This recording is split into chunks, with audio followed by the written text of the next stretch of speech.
Hi, I'm Nick from Captured Lehigh Valley Escape Room, and welcome to our new video series coming out. It's called Quality Assurance. What we do, we take old props from our old rooms and we smash the heck out of them because we hate them.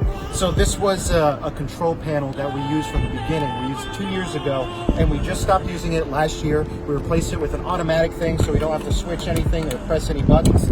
And I'm really tired of looking at this thing, so I'm gonna smash it. And I'm going to smash it with a sledgehammer. So here we go. Here we go. Big sledgehammer. Safety goggles on. Do not try this at home unless you really want to. Ready? 3, 2, 1.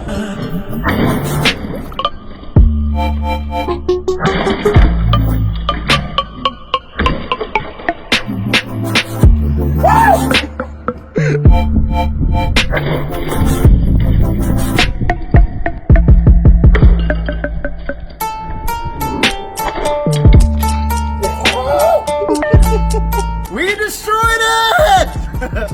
I'm really happy. I destroyed the heck out of this thing, so I never have to look at it again. So this was Quality Assurance. It was super fun. Make sure you check out our Facebook page every single Friday. There's going to be more videos just like this one, a little different, sometimes the same. And also, today I used an axe / a sledgehammer, very nice weapon to destroy things. If you want me to use any different weapon, let me know in the comments. So thank you so much. This was Quality Assurance, and have a quality day.